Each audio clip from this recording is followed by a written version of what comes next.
off your back. If you broke off your back, broke off your back. Broke off your back. Girl, you know you got the glue.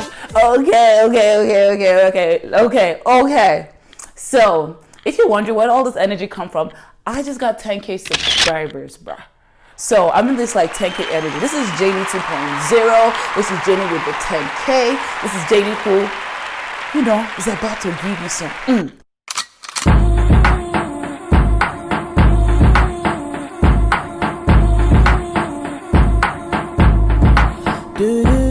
Well, hello, beautiful people, and welcome to another episode of Janey of Canada, where we talk about life as a newcomer to Canada, being a professional, a student, or worker, moving here and thriving in Canada, as well as other things with regards to your career and having a business in Canada. So you're a student, you're in the right place. Are you a professional newcomer? You're in the right place. A new entrepreneur? This is where we get it. And I'm your host, Janey Buzz. Now let's get it. So if you're watching this video and you're like, I just want to know, does racism exist in Canada? Yes or no? Tell me, Janey, let me know. And so I can be done with. Short answer, yes. Big yes. So now that you have your answer, you can subscribe. Yeah, that button right there. And you can leave. Thank you for coming to my TED Talk. Okay, joking, actually. Let's unpack this. Now that the hashtag Black Lives Matter is no longer buzzing, it's not trending on Twitter today, what are we still thinking about racism, especially here in Canada? And I can speak to that from my experience.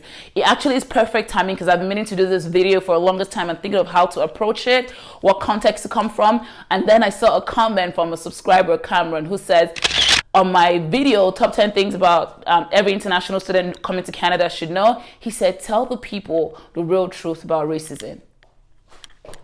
Homeboy called me out, rightfully so. So let's talk about that. So before I actually start speaking on this topic, it's heavy for some people, but I'm all around just a fun person. So we're gonna have fun while we learn, okay? Sounds like a good plan? If it sounds like a good plan, give me a like right now. I'm gonna pause. Actually, while you're at it, maybe subscribe too. So it's a heavy topic for some people, and some people are still looking to learn. But with me, I'm going to come at it from a let's have fun and learn and change things together. Why not? So before you ask, okay, why are you speaking about this? Why does this matter to you, Janey? First of all, I'm Black. One. Second of all, I have been in Canada for 5 years as a newcomer. I have navigated institutions. So I've been at 3 schools in Canada. I've worked in 7 places, 7 organizations, all the way from enterprise to small organizations. I have also traveled and visited 6 provinces out of the 10 that exist today in Canada. I'm not going anywhere cold, okay? So I'm not counting the territories. So I can speak to some extent about my experiences across the board. And so I wanted to be able to share with you what I've learned so far. And right now in my current job, I've been privileged to work with 10,000 plus Black professionals from across the globe. And I hear stories that I would love to share with you guys. So since we're here, you're going to get facts, you're going to get stats, and we're going to share stories, okay? Sounds like a plan? Good. I will love to share with you all like went through or all I've heard about, so that you don't have to deal with the shock the way some people who have never heard about it are dealing with, or at least you'll be well equipped to identify some experiences. I'm like, Janey told me about this. Let's get it. Canada is oftentimes compared to the United States. This is how it usually goes. Oh my God, there's so much conversation about racism, but I'm so grateful that we're not like the States. Huh? So yes, obviously, let's talk about that. Let's talk about some similarities and let's talk about differences. I'm grateful that Canada is not like the States for the most part. But let's talk about the things that actually have some similarities that I found out. So yes, Canadians are known to be polite. And with that, there's a lot of passive aggression that, of course, in the name of being polite. And so one thing I actually found out recently that blew my mind, very similar to the United States, is that Canadians owned slaves. I didn't know that. Let's actually start from Canada's history that, we all say Canada is 150. Canada is not 150. Canada existed before 150 years ago. Canada existed and belonged to the indigenous people until a group of Europeans did what they knew how to do best at the time, took over the land, named it Canada. And so we exist today on what is called stolen land. And so usually in Canada, when you go to occasions and events, there's something called a land acknowledgement, which is what Canadians do now to identify or honor the land that they sit upon, knowing that it doesn't really belong to them, right? So there's that. And so obviously there's history with racism on there, that the indigenous people were cleared out. They were put in like concentration type schools or whatever they were called at the time, where the kids and the women and everyone was like killed off. They were killed off and moved away from society. But that's not what I'm going to focus on today, because I'm honestly still learning that history, and the more I find out about that, the more my mind is blown. But the first part too that actually shocked me, and I found out with this Black Lives Matter movement, is that Canadians own slaves. I never knew that. I always knew about slaves that actually fled the United States and went to some parts of Halifax, like Nova Scotia, that province, and that's why there's a huge Black community over there. So we all learned that. The second piece is, even though we're both in North American countries, the population of Canada is really tiny compared to the States. The entire population of Canada, which I believe is like 30-something million people, can sit in California, right? One state, right out of the 50 whatever that the United States has. So with that, obviously with more numbers, there's always more amplification of events and occurrences than the smaller country. So when we say that diversity doesn't exist because we see more people being murdered on the streets, it happens here maybe once every 10 years, maybe once every 10 days in the United States. Just something to keep in mind. And because of the politeness we have in Canada, a lot of things are not overt. So what I noticed too when I first moved here, and I've probably joked about it on one of my videos, is that Canadians are not as straightforward with things and direct. It is what it is. It's like in a spirit of niceness, we tiptoe around what the actual facts are. So with that, you might not actually experience overt racism. Someone is not going to tell you, say the N-word to your face most times. But it's very insidious in Canada, where it's in institutions, it's in everyday conversation, but has you thinking, did that just happen? Did somebody just say that to me? And usually if you're the only Black person in a space, you start to actually think you're crazy. I'm telling you, because this has happened to me.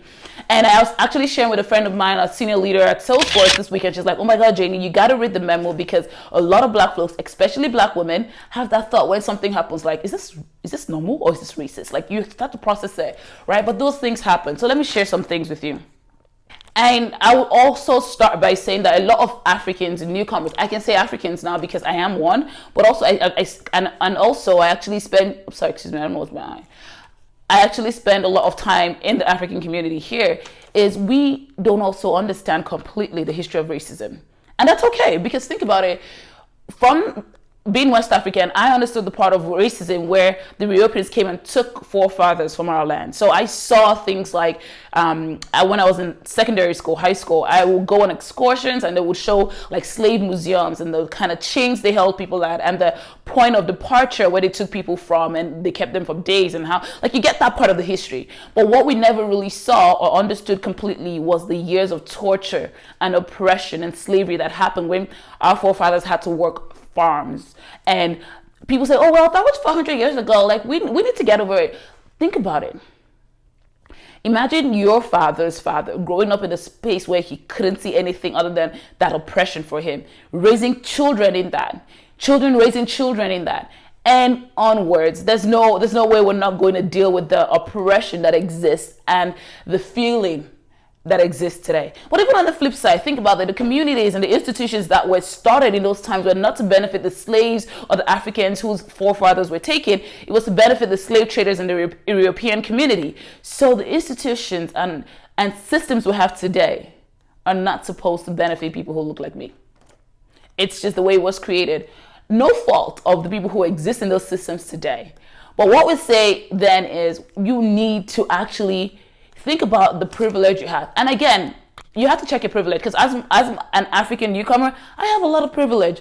I have privilege that some people in Nigeria don't have. I have privilege that some people in the United States don't have by coming to school here, being privy to working in all these institutions, being in some conversations. I'm aware of my privilege and the fact that not everyone has it. So we always say, think about your privilege first. And so I'll share how racism actually looks like sometimes in Canada, with a few stories. So I remember my first program in Canada when I actually went to Humber for my advertising degree. I've always been a smart kid. If you didn't know it now, right? So school wasn't really a struggle for me until When as a black woman, you usually have protective style in your hair, right? And my first, like, I had just come from Nigeria, September of 2015. So I had like faux locks in my hair because I wanted protective style in my hair because I wasn't trying to do my hair in the first couple months of school. But I didn't realize what that meant here. And after years of actually thinking, researching, that I understand how hairstyles, how names, and things that people of a visible minority community actually just bear as their everyday lives can be seen and, again, placed biased upon. So when I went to school with my locks, everyone was told to form groups on the first day. No one wanted to be in a group with me. I didn't understand it. I thought, okay, I'm the only black girl. Maybe that was the reason, but everyone totally didn't want to form a group with me. And then it was after the professor was like, oh, Janey looks like she's not in a group. Someone go pair up with her. And then fast forward to when we had our first assessment, like a test or something. And the professor goes, Janey? Who's that? And I'm like, me. And he goes, okay. And then he calls me up, looks at my grades, because obviously it was quite high. And I could even see on his face some surprise. And I'm thinking the surprise is maybe, again, he probably hasn't seen grades that high, period. But as I actually got to know these folks, I understood what that was. And with that, once that assessment was done and everyone, he was like, can I keep your paper to use an example for the next group? Time to form groups, a certain group of people, not the newcomers. So like, oh, Janey, do you want to be in our group? Oh, look at me, hot sauce now, right? So there's those type of microaggressions where people judged me by the way I looked or the accent I had before I even got an opportunity to speak up for myself.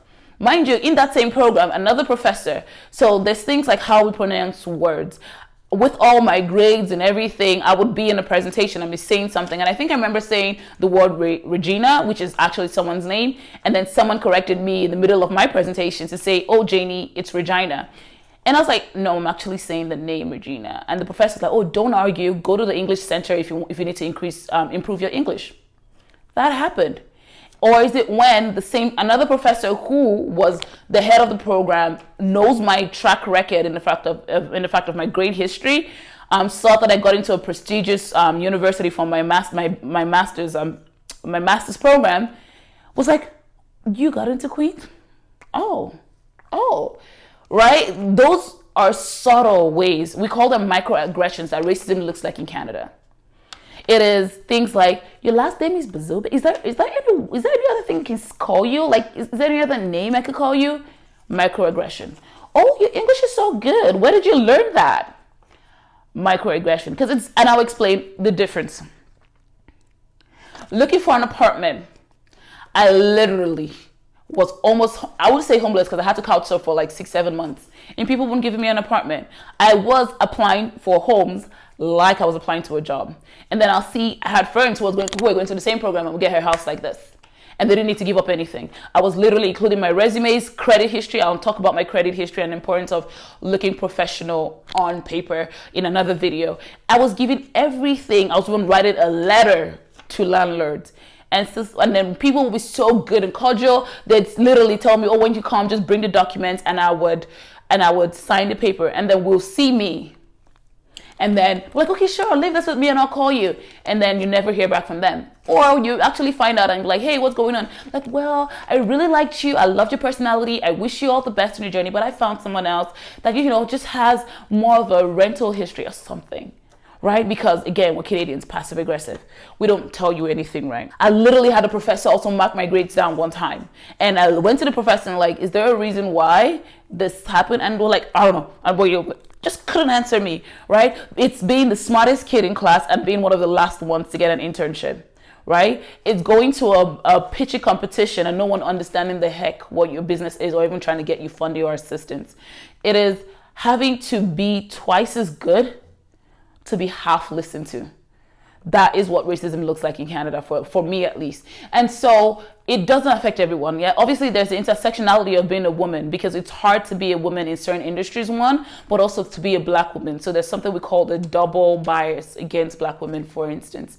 For a lot of people who are Africans, who are like, I don't really understand this racism thing.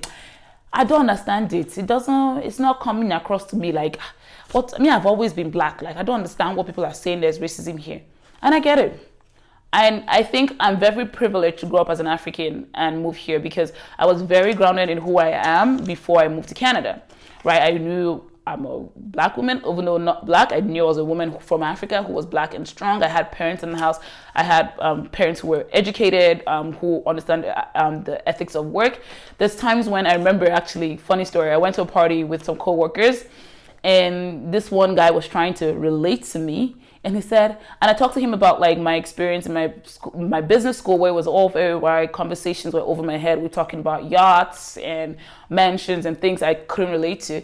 And he was looking at me funny. And then I said, because the conversation was, oh, my dad's yacht, And he looked at me, he said, and you were just there like, what, dad, right? I don't want to get mad, because in his conversation, he's saying that, assuming that a lot of black people don't have a father figure present in their lives, right? So a lot of assumptions are made about you.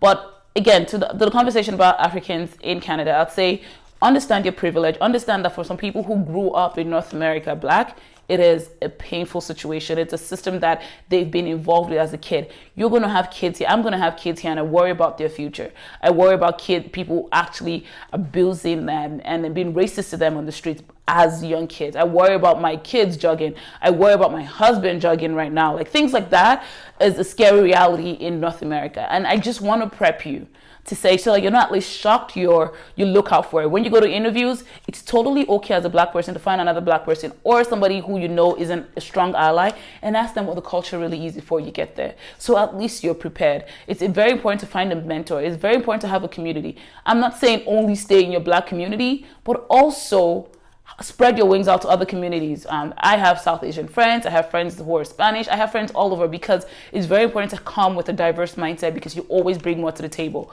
And it sucks that you have to be twice as good to be listen to half the time, but it's a reality we live in. And until we all together change it, I don't see much happening. So if to everyone watching this video, think about a part you have to play. As African newcomers, you definitely have a part to play, because you have privilege, and our work is to stand in the gap for other minorities within the black community.